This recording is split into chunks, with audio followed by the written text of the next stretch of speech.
Google, type in healthcare whistleblowers, you will be astonished. The websites that pop up.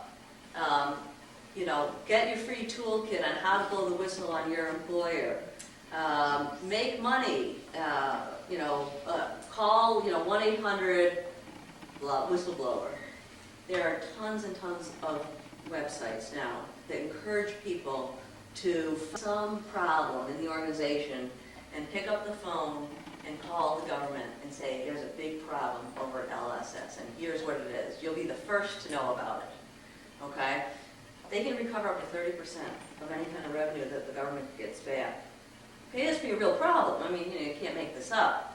And what is maybe a little more troubling from where I sit, and perhaps from where you sit, there was a law that came in 2007 which said, if you bring in over $5 million a year in Medicaid dollars, you have to educate your employees and your contractors, so your vendors out there, of your fraud and abuse program, your compliance program, of the fraud and abuse laws that are on the books, and how they can be a whistleblower. You have to educate them in writing.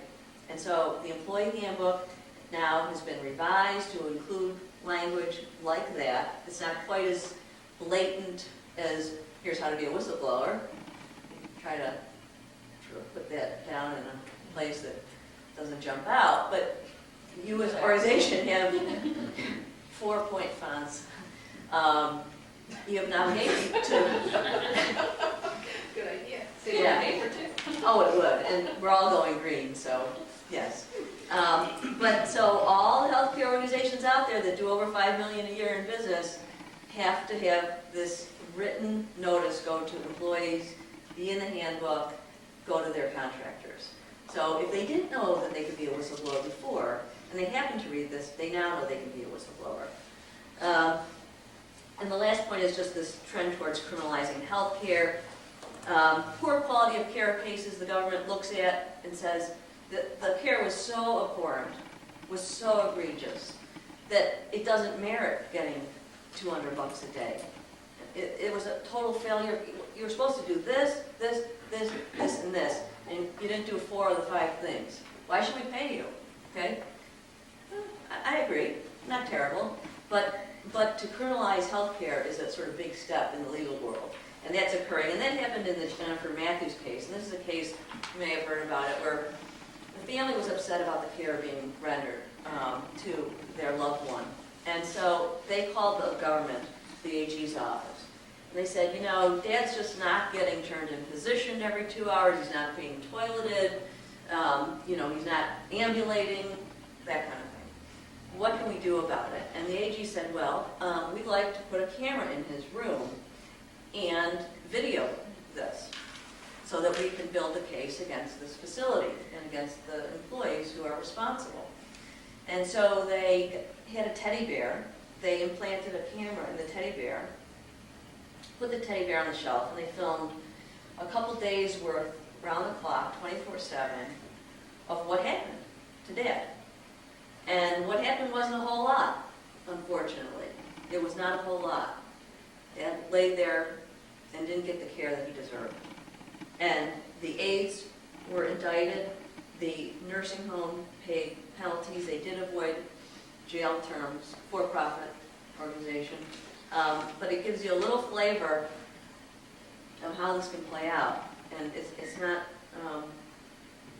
I think bad providers deserve to be penalized. Let me say that, okay? They were obviously not providing good care.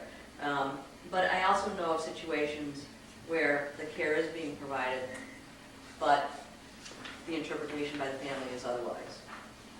Okay. Lastly, it makes good business sense to have a compliance plan. Why? We all want to work for an organization that cares about honesty and integrity and transparency. It makes us feel good to work for LSS. We want to be here because the management team and the board of directors believes in providing high quality of care. And so what happens is, one, it's very good in terms of attracting employees and retaining employees, but it's also good to head off any problems, because they now have a place to go. If they did feel like they had a place to go before, and granted they do, they have supervisors, right? They can go up the chain. But if they didn't feel like they could do that, they weren't comfortable, they were nervous, I might get terminated, they might think less of me, whatever, this gives them the support to go forward and either call the compliance hotline and make an anonymous call the compliance officer, talk about it, go to their supervisor, but somehow get this out in the open so that it can be dealt with. If we're doing it wrong, let's figure it out. If there is a mechanism to report problems for the employee does not take advantage of that and then becomes a whistleblower, is that a defense that you have to go back against that whistleblower and say, look, you had an opportunity, you didn't do it, you're looking for the money? Right. Is that? Couple points. Good question. Very good question. One is that employees, contractors are entitled to pick up the phone, call the government whenever they want, and blow the whistle. Okay? The fact that they didn't avail themselves to the internal process is an equitable defense. Okay, we gave them an avenue, they didn't do it. But as a legal defense, no, it does not fly. You might get a little ground, but you're not going to get where you want to go probably with it. Okay, let's talk about compliance plans. Let me, before we do compliance plans, let me give you a flavor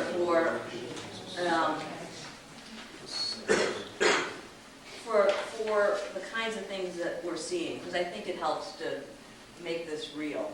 And let me start with this. I went to a compliance seminar in the fall on fraud and abuse, healthcare fraud and abuse, national seminar. And the compliance officer for Catholic Health West gave a real good talk. And he said, how many people here think that you have honest employees in your organization? That basically, people are honest. Everybody pretty much raises their hand. I said, okay. Now, keep your hands up. Now, I just want to point out the fact that 2/3 of the kids in middle school admit to cheating, academic dishonesty. And 83% of all high school students say they've cheated during high school. And somewhere between 75% and 98% of college students admit that they have cheated in college. These are the people that you have hired.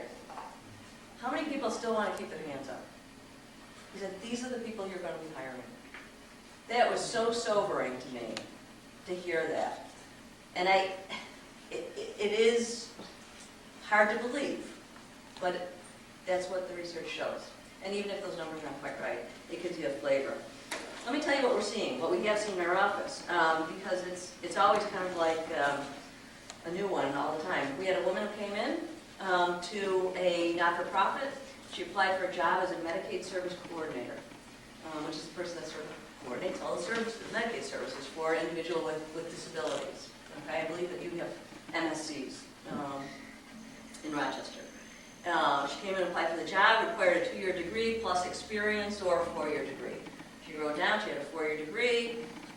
She couldn't produce her diploma because she was moving from Florida. It was packed. She would get it to them. They circled back with her and said, we need the diploma. She said, you know what, it's in transit. We're moving from Florida. I'll get it to you, whatever. You know how this happens. Fell through the cracks. They never got the diploma, but they never followed up again. She goes out and works. She does an okay job. It's not bad. She's actually one of their better Medicaid service coordinators out there.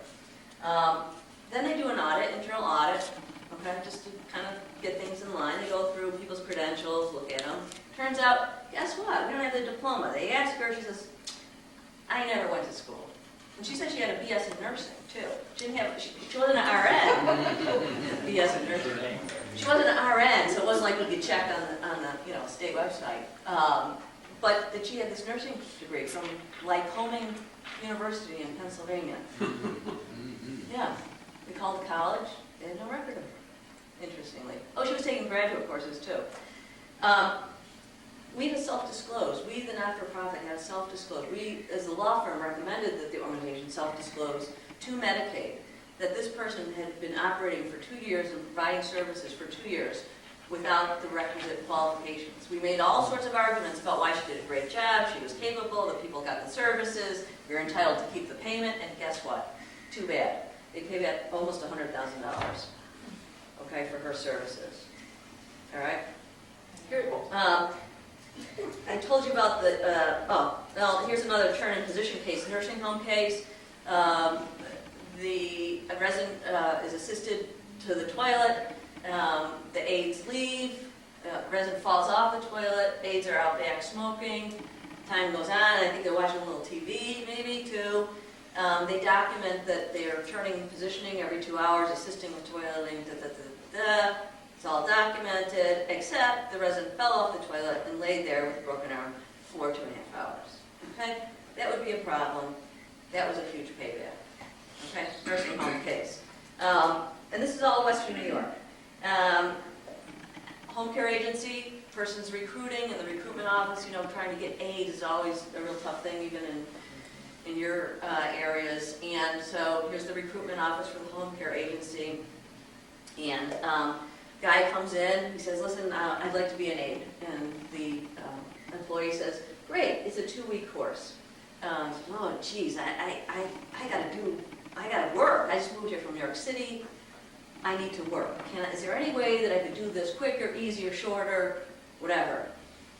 No, it's really a 2-week course, and then you get a certificate, and it allows you to go to any home care agency and work as a home care aide.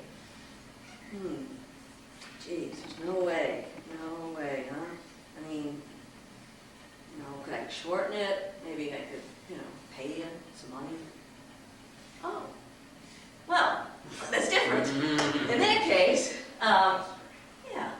for $300, I'll give you the certificate. Great. I'll go, oh, I need a medical exam too. They don't have a doctor. Could you get me a physical signed off by a doctor? Yeah, another $200. Okay, sure, that'd be great. Come back tomorrow? Yeah.